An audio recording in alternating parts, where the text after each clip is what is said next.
الشيطان الرجيم بسم الله الرحمن الرحيم السلام عليكم ورحمة الله وبركاته إن الحمد لله نحمده ونستعينه ونستغفره ونعوذ بالله من شرور أنفسنا ومن سيئات أعمالنا من يهده الله فلا مضل له ومن يضلل فلا هادي له أشهد أن لا إله إلا الله وحده لا شريك له وأشهد أن محمدا عبده ورسوله اللهم صل على محمد وعلى آل محمد أما بعد.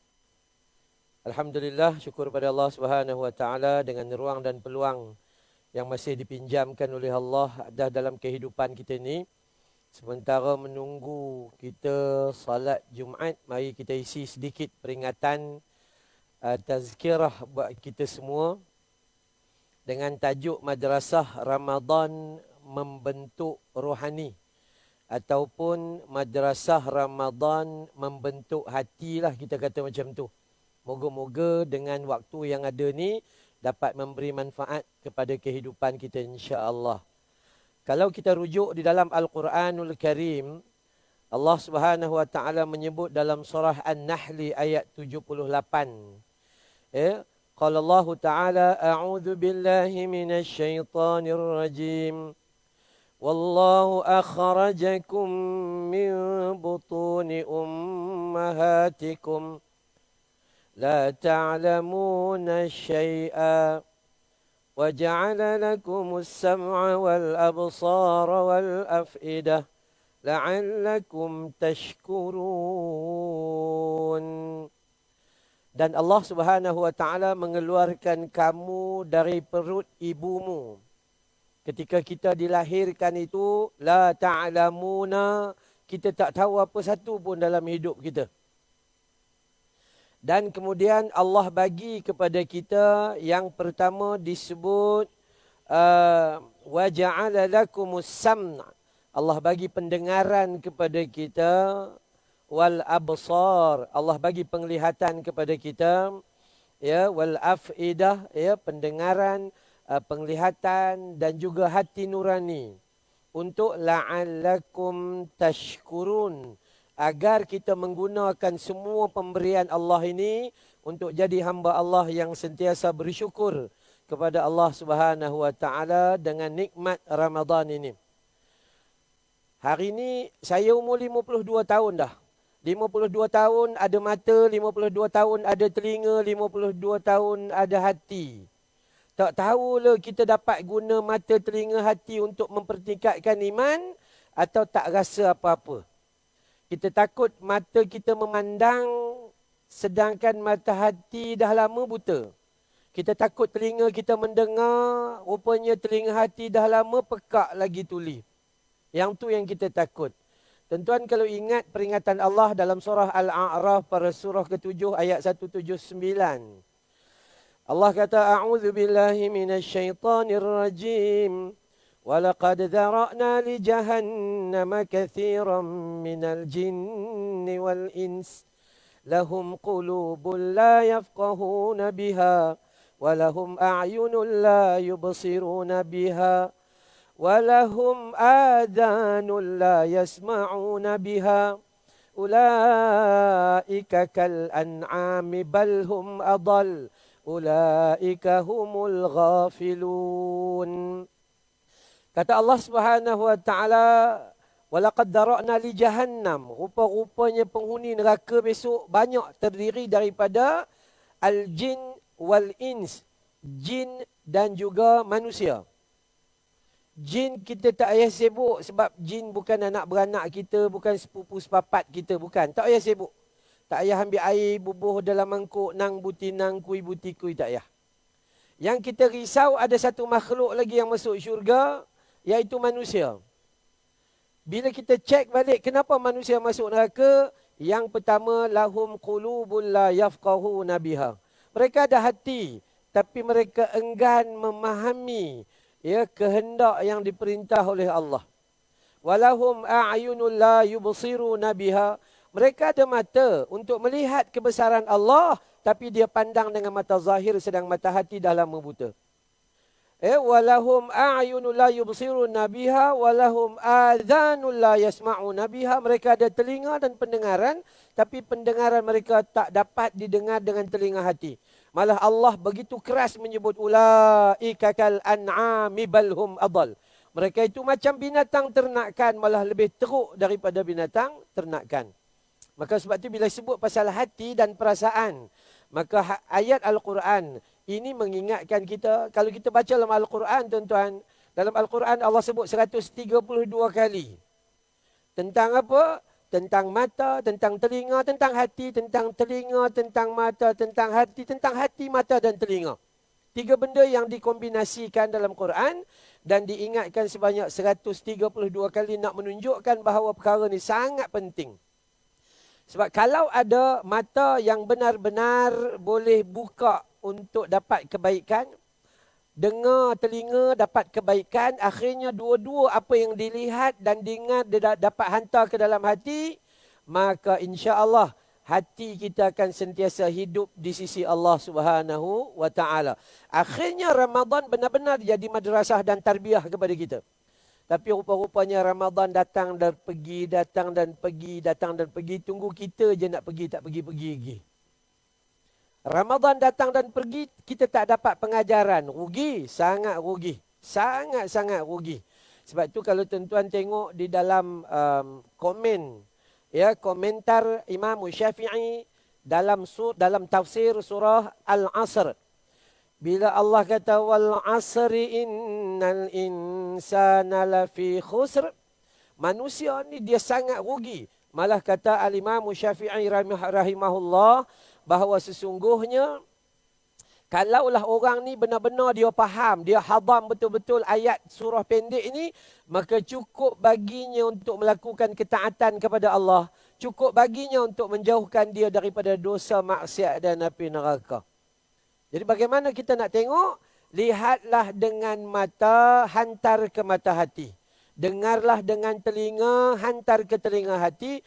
InsyaAllah hati kita akan sentiasa dapat hidup di sisi Allah Subhanahu wa taala. Ulama tasawuf menyebut ada 3 jenis hati, ada 3 jenis kerosakan hati. Yang pertama, bila ada kalimah ulama kata yang pertama sekali, rasa bersalah bila buat dosa. Rasa bersalah bila buat dosa. Itu hati yang biasa, yang masih hidup di sisi Allah Subhanahu wa taala. Buat dosa tak? Buat. Rasa bersalah, rasa bersalah. Buat dosa tak? Buat. Tapi rasa bersalah tak? Rasa bersalah. Dia rasa bersalah. Itu bagus lagi hati tu. Tapi hati-hati. Takut bila kita rasa bersalah, kita buat. Rasa bersalah, kita buat lagi. Rasa bersalah, kita buat lagi. Jadi dia jadi alah bisa tegal biasa. Dia naik satu peringkat lagi. Hati yang mula rosak. Apa dia? Rasa biasa bila buat dosa. Mula-mula rasa bersalah. Rasuah takut, bersalah betul. Buat dosa takut, solat lambat takut, puasa ini takut. Kenapa? Rasa bersalah. Tapi bila perkara tu diulang, dah jadi biasa. Dia naik satu peringkat kedua, hati yang rosak, rasa biasa bila buat dosa. Lebih teruk kata ulama, teruknya hati kita, rosak, barah, kanser dan mungkin mati hati kita. Sampai satu peringkat, rasa seronok bila buat dosa. Tak ada siapa pun tegur. Kena tangkap dengan polis tak ada, ditegur dengan penyakit tak ada, itu semua tak ada. Maka akhirnya manusia itu lalai dan dia tidak menjiwai Ramadan dengan sebetul-betulnya. Sebab itu bila Allah keluarkan kita daripada perut mak kita, dalam keadaan la ta'lamuna, yang tak ada apa-apa, apa pun tak reti. Dan tapi Allah bagi kepada kita pendengaran untuk kita dapat ilmu dan berkenalan dengan Allah. Allah bagi mata untuk memandang sehingga kita melihat kebesaran dan tanda-tanda kewujudan Allah. Allah bagi rasa di dalam hati sehingga hati kita itu dia dapat merasai bahawa hidup kita wa ma khalaqtul jinna wal insa illa liya'budun. Memang dicipta kita untuk apa? Untuk kita terus mengabdikan diri kepada Allah Subhanahu Wa Taala. Sebab tu bila kita lihat pada tajuk hari ini, tajuk tu dia nak bagi tahu kepada kita bahawa Ramadan dia bukan sekadar didik tubuh badan kita. Bukan sekadar didik tak makan.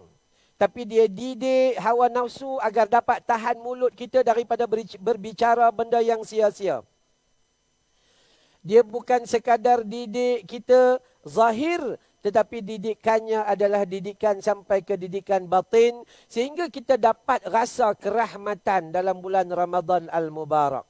Ya tuan-tuan, di dalam tulisan-tulisan para ulama' kata bahawa dengarlah Ramadan dengan menggunakan telinga hatimu. Pandanglah Ramadan dengan menggunakan mata hatimu. Pasti Ramadan berada di dalam seluruh hati sanubarimu. Akhirnya bila Ramadan berada dalam seluruh hati sanubari, maka kita rasa berdosa kalau kita buat benda yang Tuhan tak suka. Bila kita rasa rugi bila meninggalkan sesuatu offer dan tawaran daripada Allah Subhanahu Wa Taala. Semua kena letak di dalam hati, insya-Allah. Kerana hati, dia amal kita ni, kalau hati tu dia macam alamat. Kalau salah tempat, salah lah. Salah alamat, salah tempat lah sampai. Maka kita kena letak sungguh-sungguh hati kita ini supaya dia tak jadi seperti mana kata Allah Ta'ala, ulaika kal an'ami balhum adal. Mereka itu macam binatang ternakan, malah mereka lebih teruk daripada binatang ternakan. Kita tak nak. Kenapa? Sebab kita diberi ruang dan peluang yang sangat banyak oleh Allah Subhanahu Wa Ta'ala. Tuan-tuan, saya selalu merenung. Kita yang pakai mask ni tuan-tuan, yang pakai mask keping, rasa tak berapa selamat, dibubuh 2 keping, rasa tak selamat, dia pakai face shield. Alhamdulillah, satu usaha dan yang sangat baik, ikhtiar sangat baik. Cuma kadang-kadang, daripada 18 hari bulan 3 tahun 2020 PKP, sampai sekarang dah 2 tahun. Kadang-kadang pakai mask ni, Bismillah pun tak sebut. Disarung gitu je. Bismillah pun tidak. Yang tu yang paling kita takut. Sifat kebergantungan kita kepada Allah, sifat raja' yang disebut oleh Al-Imam Nawawi dalam kitab Riyadhus Shalihin itu tak ada pada kita. Akhirnya kita setakat sarung je. Sarung selesai. Ketika kita pump hand sanitizer, boleh tahan juga dalam pump tu. Kalau boleh nak lumur, segala macam lumur. Tapi waktu pump, tak ada kalimah Bismillah menyerahkan kepada Allah. Ketika kita beratur panjang, nak ambil dos pertama, dos kedua vaksin yang memakan masa 1-2 jam. Ketika dicocok kita tu, tak keluar pun kalimah Bismillah, tawakkaltu ala Allah, la haula wala quwwata illa billah. Apa yang kita buat? Kita ambil handphone, boh kamera, boh kat bahu kita, upload dalam Facebook. Itu sahaja yang kita buat. Maka rugi tak? Rugi. Malah lalainya hati manusia. Lalainya hati manusia. Apa yang lalai? Dah 2 tahun dah. Daripada pandemik pergi ke endemik. Kita berusaha pakai mask. Kita berusaha guna hand sanitizer. Kita berusaha mengambil vaksin pertama, kedua dan booster yang ketiga. Kita berusaha. Tapi sayang, satu benda yang tak ada pada kita. Doa tolak bala sampai sekarang tak hafal-hafal. Doa untuk rawat penyakit yang Nabi ajar, 2 tahun tak ngapal-ngapal.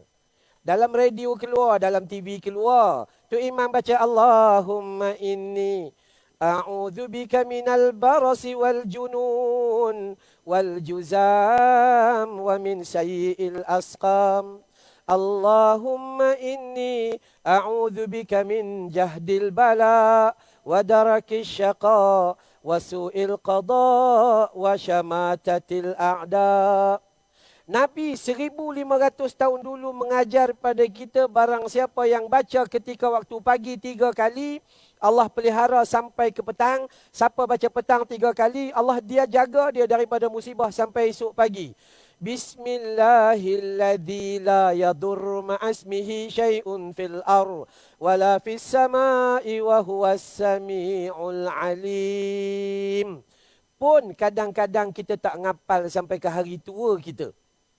Ruginya, pengharapan dan sifat kebergantungan kita kepada Allah tak cukup kuat.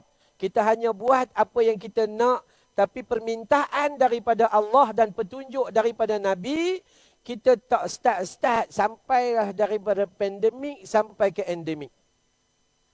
Tuan-tuan, inilah nilai manusia yang hidup dalam kelalaian sehingga para ulama mengatakan bahawa kelalaian adalah satu jenayah yang paling besar dalam hidup seseorang manusia. Kelalaian adalah satu jenayah yang paling besar dalam hidup manusia. Seandainya manusia tidak menggunakan ruang dan peluang yang masih ada, yang tengah Allah pinjam, maka hilanglah keberkatan dalam kehidupannya. Kita melihat dalam bab hati ini, yang pertama kalau kita baca semua orang hafal. Ya ayyuhalladzina amanu kutiba alaikumus siyam kama kutiba alal ladzina min qablikum la'allakum tattaqun. Al-Baqarah surah kedua pada ayat 183. Allah kata, wahai orang beriman, jika benar kamu benar-benar mengaku beriman, maka dia diwajibkan, difardukan berpuasa. Kenapa suruh puasa? Kalau kita dapat nilai yang Allah bagi, rupa-rupanya Allah nak hadiahkan kepada kita, la'allakum tattaqun. Allah bukan suruh puasa saja-saja tak. Tapi Allah suruh kita puasa dengan di hujung dijanjikan kepada kita kalau hati kita perasan. Kalau hati kita dapat rasa, maka hati kita akan dapat perasan Allahu Akbar. Rupa-rupanya puasa yang Allah suruh, yang Allah syariatkan, bukan sia-sia, malah la'allakum tattaqun. Allah nak hadiahkan kepada kita ketakwaan. Tuan-tuan boleh rujuk dalam surah Ali Imran pada surah yang ketiga pada ayat 133. Allah cerita pada kita dalam Al-Quran, ya, Allah suruh kita berlumba-lumba. Wasari'u ila maghfiratin mir rabbikum wa jannatin arduhas samawati wal ardh u'iddat lil muttaqin. Bersegeralah kamu, jangan tangguh-tangguh. Bersegeralah kamu, jangan tangguh-tangguh. Buat apa? Beramal untuk mencari redha Tuhanmu. Wasari'u ila maghfiratin mir rabbikum. Bersegeralah kamu beramal dengan amal yang dapat keampunan dari Tuhanmu. Ada lagi? Ada. Wa jannatin arduhas samawati wal ardh, dan beramal dengan mengharapkan syurga yang seluas bidang langit dan bumi. Uiddat lil muttaqin. Allah bagi kepada orang bertakwa. Sebab tu untung pada kita yang berpuasa. Yang berpuasa ni dia beruntung kerana dia dapat la'allakum tattaqun dan hadiahnya besar. Cuma biarlah berbenar kenanya. Jangan cara tak kena pula. Kadang-kadang, ya Allah, kita puasa elok. Puasa tu nampak comel. Tapi tak ikut sunnah Nabi. Tak ikut sunnah Nabi. Allahu Akbar. Kita lihat bagaimana Nabi SAW, dia bersahur. Sahur Nabi, ya, tasaharu fi sahur. Apa dalam tu ada? Barakah. Keberkatan. Walaupun hanya dalam hadis sebut seteguk air. Kita bukan kata seteguk air. Allah, kadang-kadang sahur kita udah macam kenduri arwah. Oh, sahur. Sebab tu Nabi bersahur 10 minit sebelum azan, kita kena sejam sebab lauk banyak. Buka bersahur macam kenduri arwah. Kalau bersahur kenduri arwah, kau tunggu berbuka, mau kenduri kahwin lauknya. Macam mana nak hadir rasa? Ni nak hadir ni. Rasa supaya Ramadan adalah sebuah kasih dan sayang daripada Allah Subhanahu wa taala. Kita jom kena usaha cari la'allakum tattaqun, hadiah daripada Allah taala. Dalam keadaan tu Allah bagi kepada kita sama seperti mana hadiah daripada Allah taala. Allah hadiah keampunan bagi kita. Bulan Ramadan adalah bulan keampunan seperti mana hadis-hadis sahih. Nabi kata dalam hadis, man sama Ramadana, man qama Ramadana, man qama Lailatul Qadr imanan wahtisaban ghufira lahu ma taqaddama min zanbi. Barang siapa yang berpuasa, barang siapa yang menghidupkan malam Ramadannya, barang siapa yang menghidupkan malam Al-Qadarnya, syaratnya kerana iman pada Allah, harap pahala ganjaran dari Allah semata-mata. Ghufira lahu ma taqaddama min zanbi. Diampun seluruh dosa mereka yang telah lalu. Maka sepatutnya jiwa kita merasai, aku tak boleh tunggu. Aku kena bersegera mencari keampunan daripada Tuhanku. Dosa aku padamu, ya Allah. Dosa pada Allah banyak. Udah pencen baru nak berubah. Dosa kita pada Nabi banyak. Dosa kita pada mak bapak banyak. Dosa mak bapak banyak. Tinggal mak bapak hanya balik 2 kali je. Raya balik. Sebab tak seronok raya dekat KL. Musim buah balik. Musim buah tak pakai kereta, reverse lori. Lain-lain dia buat tak peduli. Sedangkan dalam hadis begitu jelas menyebut mak dan ayah adalah pintu syurga utama untuk kita masuk. Tuan-tuan kalau baca dalam hadis Nabi SAW riwayat Ibn Hibban. Hadis riwayat Ibn Hibban 907. Di mana Nabi SAW bagi tahu tentang doa Jibril alaihissalam yang biasa bulan Ramadan kita dengar. Ini yang sahih, bukan yang palsu, ini yang sahih. Ya, ketika Nabi melangkah naik ke tangga mimbar, Nabi menyebut amin, amin, amin. Kemudian selesai, para sahabat tanya, ya Rasulullah, kenapa Tuhan menyebut amin? Apa yang benar, apa yang telah berlaku? Maka kata Nabi SAW, ketika aku meletakkan kakiku di tangga mimbar menaiki itu, maka datang Jibril alaihissalam, lantas Jibril berdoa. Apa doa Jibril? Barang siapa yang telah dibenarkan masuk ke dalam bulan Ramadan, tapi sampai tamat Ramadan, dia belum dapat keampunan daripada Tuhannya. Karena dia melalaikan Ramadan. Fadakhala nar, dia akan dimasukkan ke dalam neraka. Fa'ab'ahu Allah, lalu dia dijauhkan daripada rahmat Allah Subhanahu wa taala. Kata Jibril, ya Muhammad, amin. Maka aku pun berkata amin. Naik ke tangga mimbar yang kedua, Jibril berdoa. Barang siapa yang telah dianugerahkan 2 ayah dan ibu maupun salah seorang mereka masih hidup, tapi mereka mengabaikan khidmat kepada kedua orang tua mereka atau salah satu daripadanya, maka kata Jibril, fadakhala nar, mereka masuk neraka, fa'abahu Allah, dijauhkan daripada nikmat dan rahmat Allah. Nabi kata amin. Dan yang ketiga, Jibril doa, barang siapa yang mendengar nama Muhammad SAW disebut, maka seandainya dia tidak mengikuti dengan selawat ke atas Nabi SAW, maka fa'abahu Allah, dia dijauhkan daripada rahmat dan kasih sayang Allah Subhanahu wa taala. Rupa-rupanya ada orang masuk Ramadan, tapi di penghujungnya fadakhala nar, dia masuk neraka. Kenapa? Pengabaian daripada mengambil offer dan tawaran Allah. Kelalaian manusia sangat bahaya. Nabi ajar pada kita lepas wuduk dengan sempurna baca doa. Ashhadu an la ilaha illallah wahdahu la syarikalah. Wa ashhadu anna Muhammadan abduhu wa rasuluh. Allah buka 8 pintu syurga. Masuklah kalian ke dalam syurga melalui mana-mana pintu yang kalian suka. Kita buat relax. Lepas wuduk buat tak rasa apa-apa meninggalkan doa tersebut.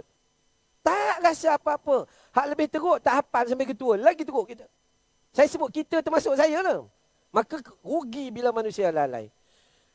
Allah dan Nabi offer pada kita raka'atan al-fajri khairum minad dunya wa ma fiha.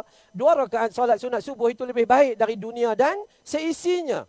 Tapi manusia kadang-kadang dia tak mau menerima tawaran dan offer daripada Allah Subhanahu wa taala.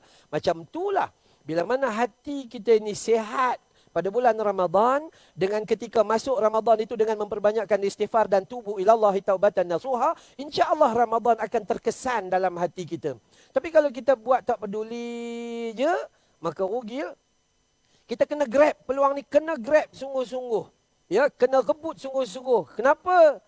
Ya benar, Jin Samsudin kata esok masih ada. Tapi ada satu filem selepas itu, tiada esok bagimu. Takut-takut kita duduk nombor 2. Tiada esok bagimu. Kita duk rasa esok sampai, calo bete, calo kerteh. Habis, mati. Nah, tak ada satu pun manusia yang dihilangkan daripada rahmat Tuhan, melainkan Allah Maha Adil bagi pada kita. Pilih dengan tak pilih. La'allakum tattaqun, Allah offer. Grab. Allah offerkan keampunan ya dari setiap amalan kita. Grab. Allah bagi kita bulan Ramadan Al-Mubarak dengan turunnya Al-Quran, maka dapatlah kita beramal dengannya. Sampai pada hari ini, pada hari yang ke-7. Hari yang ke-7, agak-agak dah berapa ayat kita baca. Lah tuan-tuan, saya ada sekolah tahfiz kecil je. Ada pelajar putera-puteri lebih kurang 50 orang. Yang tu saja. Tapi kita seronok anak-anak kita kuat dengan Al-Quranul Karim. Sehingga kadang-kadang ada atuk nenek datang komplain, Ustaz, apa saya cucu saya baru 4 juzuk? Saya kata Alhamdulillah, cucu tok dapat 4 juzuk. Atuk dengan nenek dah berapa juzuk? Kadang-kadang lah kita duk tengok benda tu saja yang diri kita tak berapa cek. Nah, kita tengok anak-anak kita dalam hal keakraban mereka dalam Al-Quran. Walaupun pada asasnya mereka ada sifat keterpaksaan. Tapi lama-lama dia jadi biasa. Lama-lama dia akan jadi biasa. Ya, kita dengan Al-Quran itu kadang-kadang kita malu dengan Allah Ta'ala. Al-Quran, 5 ayat yang pertama diturunkan. Iqra' bismi rabbikal ladzi khalaq. Khalaqal insana min 'alaq. Iqra' wa rabbukal akram. Alladzi 'allama bil qalam. 'Allamal insana ma lam ya'lam. Rupa-rupanya masa kami buat kursus ataupun klinik solat, rupa-rupanya lebih daripada 70% umur tua macam saya ni tak hafal lagi. Sedangkan itu adalah ayat yang mula-mula diturunkan dalam Islam, dalam Quran ni. Tapi kita buat relax, tak ada apa-apa, tak ada apa-apa, tak ada apa-apa. Sampai habis duit itu tak ada apa-apa juga. Maka rugi. Siapa yang rugi? Kita yang rugi, orang lain tak rugi. Kalau kita tak grab peluang yang diberi oleh Allah, maka tak ada lah. Maka tak ada. Allah Subhanahu Wa Taala bagi macam-macam umat Nabi SAW mati muda. 60 hingga 70 saja. Kan? Yang lebih bonus dividen tu tak ramai sangat. Hadiah Allah Ta'ala bagi baca Quran, alif, lam, mim bukan 10. Tapi alif 10, lam 10, mim 10. Tu pun kita tak mau juga. Al-Quran akan jadi syafaat dekat akhirat. Duk baca WhatsApp juga. WhatsApp 50 grup. Daripada grup tadika sampai grup pencen. Tak dan. Tuan-tuan kalau tak jaga handphone ni tuan-tuan, umur kita duk habis dengan dia ya. Umur kita duk main tolak zoom macam tu. Dia akan habis macam tu ya. Tak cukup 1, 2. Tu tak termasuk tab dengan komputer. Laptop dan sebagainya. Allahu Akbar. Menakutkan. Sangat menakutkan. Dulu kita ada telefon. Dulu tak ada telefon. Pergi cari nu adik-beradik kita dekat Kemunting, Taiping. Sanggup pi meredah. Naik bas. Ten tu tekan gitu. Sanggup pi. Bila dah ada telefon, Graham Bell cipta telefon, tak sanggup pi lah. Pakai telefon. Satu buah di telinga, satu pusing macam tu. Adik kata, pasal apa tak datang rumah? Aku sibuk lah. Dulu masa tak ada dia pi. Telefon membunuh sebuah pertemuan. Ni lagi teruk. Nak bagi kenduri kahwin, tempah satu je design. Buhlah handphone. Belas pi 100 orang duduk pi macam tu. Suara tak tahu, gambar pun tak tahu, apa pun tak tahu. Kita pun baca-baca, oh ada jemputan kahwin. Tengok jadual ceramah, free. Kita pun balas. Kita balas pun tak balas dengan mulut. Macam ni ya.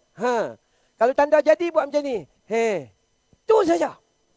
Rupa-rupanya telefon kalau tak dijaga, dia membunuh sebuah pertemuan. Handphone membunuh sebuah perbualan. Handphone mendekatkan orang yang jauh, tapi menjauhkan orang yang dekat. Mak masak di bawah, anak duduk tingkat 2, dah masaklah masuk. Makanan tengah hari sudah siap, sila turun. Kurang perbualan antara orang yang dekat, tapi dia berhubung dengan orang yang jauh. Ini kekurangan. So harusnya kita jaga sungguh-sungguh. Guna telefon bagi elok-elok, dekatkan diri kita dengan Al-Quranul Karim, usaha untuk buat dekat mana yang kita mampulah. Kita start pun lambat. Lambat kita start. Tapi start pelan-pelan. Allah dia bukan nak tengok kejayaan hambanya. Tapi Allah dia nak tengok usaha hambanya. Pagi tadi kuliah duha saya. Di Damansara Perdana. Ada sahabat tanya Ustaz. Pening lah Ustaz. Oh ya anak tak mau dengar cakap. Seorang angkat tayar, seorang kona baring. Tak tahu nak cakap Ustaz. Doa dah. Usaha dah. Nasihat dah. Macam-macam. Cuma saya nak sihat lebih pun tak boleh Ustaz. Saya pun tak berapa sihat. Dia kata gitu. Nak nasihat lebih pun tak berapa sihat. Macam mana? Tak. Allah nak tengok usaha. Anak kita berubah tak berubah, itu persoalan kedua. Tapi Allah nak tengok usaha kita. Tuan-tuan tengok, anak Nabi Adam alaihissalam. Pembunuh adik-beradik sendiri. Adakah salah Nabi Adam? Tak. Nabi Nuh alaihissalam. Isterinya kafir. Adakah salah Nabi Nuh? Nabi Lut alaihissalam. Isterinya penyokong LGBT. Adakah salah Nabi Lut? Adik-beradik, kita duk komplain adik-beradik tak berapa ziarah kita. Adik-beradik tak berapa ambil peduli kita. Adik-beradik Nabi Yusuf, campak Nabi Yusuf dalam perigi buta. Lagi dahsyat, adik-beradik kita cuma tak datang ke nuri je. Maka sebab tu, jangan putus asa dengan rahmat Allah Subhanahu Wa Taala. Usaha, terus cari dengan menggunakan ni. Hati kita ni. Buat semua datang daripada, bukan tekat masak je guna hati. Setiap amal kita guna hati. Kalaulah hati tak betul, maka kita tak akan rasa nikmat Allah Subhanahu Wa Taala. Nikmat la'allakum tattaqun kita tak akan rasa kalau hati tak bersih. Nikmat keampunan yang Allah sediakan kepada kita sepanjang Ramadan Al-Mubarak. Nikmat pahala yang digandakan sehingga 700 kali ganda. Buh RM1 dapat RM7. RM700. Tu pun al-bakhilun wal kedukutun. Tak mau juga. Dia tak mau juga. Lah, tak tahulah manusia ni. Tuan-tuan, ulama-ulama mengingatkan kita. Ulama-ulama ni mereka manusia hebat. Mereka mengingatkan kita, orang yang paling cerdik mengendalikan harta adalah apabila dia dapat harta dan dia terus guna untuk kemanfaatan. Kerana dia tahu setiap kali dia guna untuk manfaat, dia seumpama mengirim harta ke syurga Allah Subhanahu Wa Taala. Setiap penggunaan itu manfaat dan pahala. Tapi orang yang tak cerdik tentang harta adalah apabila dia dapat, dia simpan, dia dapat, dia simpan, dia dapat, dia simpan, dia kira jumlah, kemudian mati, apa pun tak ada. Sebab kita tahu bahawa time mati kita tak boleh bawa harta. Bila nak bawa harta, lah ni. Nampak tabung masjid, huluk pi. Tengok apa perlu bantuan kita bagi, pi. Tengok apa yang patut saja. Jangan simpan. Sebab apa? Ulama-ulama contemporary menyebut apa? Dunia ini bukan tempat tinggal. Dunia ini hanya tempat meninggal. Sedang akhirat itu tempat kita kekal. Tak apa rumah kita sebiji di dunia, tak apa. Takut-takut kita tak prepare rumah dalam syurga Allah Subhanahu Wa Taala. Tak apa bini kita seorang di dunia, tak apa. Takut-takut kita tak prepare yang sana tu. Maka macam mana nak buat? Grab peluang yang Allah Subhanahu Wa Taala bagi. Jangan sesekali tinggal amalan biasa yang mudah. Siang penuhkan dengan puasa Ramadan yang baik-baik. Jauhi dosa besar. Dosa kecil kadang-kadang tak berapa nak sempat lah jaga. Ya, siang ni jaga puasa Ramadan dengan baik. Malam jangan tinggal solat tarawih. Tak sempat berjamaah, buat dekat rumah berjamaah dengan anak isteri. Tak sempat juga kita ni balik lambat bawa trailer ke itu. Solat tarawih masa dia selepas isyak sebelum subuh. Tak ada alasan. Tak nak buat 23, buat 11. Tak buat je. Semua pandangan ada belaka. Tak ada masalah. Malah kalau kita baca dalam kitab 4 mazhab, kita baca ada pandangan daripada mazhab Imam Hanafi 39, 41 pun ada. Mana-mana yang kita buat janji ikhlas kepada Allah Subhanahu Wa Taala dan mengikuti sunnah baginda Nabi SAW. Jangan tak buat langsung, lepas tu tinggal semua langsung. Tak boleh. Jangan buat macam tu. Maka inilah usaha kita sebelum kita nak menempatkan diri kita adalah dengan cara tawan hawa nafsu. Dalam Al-Quran, surah Yusuf, surah yang ke-12, ayat 53. Apa kata Allah? Allah kata, Innan nafsala ammaratun bisu illa ma rahima rabbi. Sesungguhnya hawa nafsu dia mengajak kepada kejahatan. Dia mengajak kepada kejahatan dan akhirnya manusia itu, dia bukan kata nafsu tapi dia jadi hawa nafsu. Dia bukan mengambil keperluan. Kenapa sesuatu di dunia kita rasa tak cukup? Sebab Allah memberi kita keperluan tetapi kita cuba mengambil kemahuan dan keinginan. Akhirnya memang kita tak akan rasa cukup. Sampai bila-bila tak akan rasa cukup. Kalau kita mengambil keperluan, insya-Allah cukup. Nabi ajar kita makan hanya beberapa suapan sekedar menegakkan tulang belakang. Kita makan beberapa talam. Sehingga menundukkan tulang belakang. Dia lain. Lain, sangat-sangat lain. Maka sebab itu, kita nak jaga diri kita supaya sentiasa bulan Ramadan ambil peluang. Untuk apa? Untuk seterusnya jaga hawa nafsu. Supaya dia tidak pergi melampaui batas. Ya, sabar. Al-Quran cerita banyak tentang sabar. Dan ulama' menyatakan sabar tu ada 3 perkara. Sabar yang pertama, sabar terus istiqamah dalam taat kepada Allah. Solat tarawih berapa malam? 29 malam. Ustaz boleh cuti semalam? Jangan cuti, rugi. Ustaz solat fardu boleh tak cuti seminggu? Lepas tu nanti saya sambung balik. Tak boleh. Taat, sabar melakukannya. Sabar yang kedua, sabar dalam meninggalkan benda-benda yang haram. Ustaz boleh tak kalau saya, Allah sekejap je nak test saja. Beli nombor ekor ke, nak test. Tak boleh, benda tu kekal haram, tak boleh ambil. Dia kena terus sabar. Dan sabar yang seterusnya apa? Sabar yang seterusnya adalah berhadapan dengan ujian, musibah dan apa-apa yang Allah Ta'ala bagi pada kita. Allah Subhanahu Wa Ta'ala menyebut dalam Quran, di hujung kalimah Allah sebut, wabashiri sabirin. Khabar gembira pada orang yang sabar.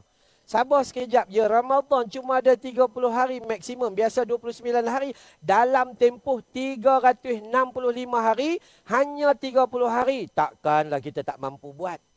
Mau dengan tak mau saja. Mau dengan tak mau saja. Ini kerugian kita. Kalau seandainya kita tidak berusaha untuk ambil. Bagi orang lelaki, berlumba-lumba untuk pergi ke masjid, solat berjamaah. Tak sempat di masjid, solat kat pejabat. Dapat juga 27.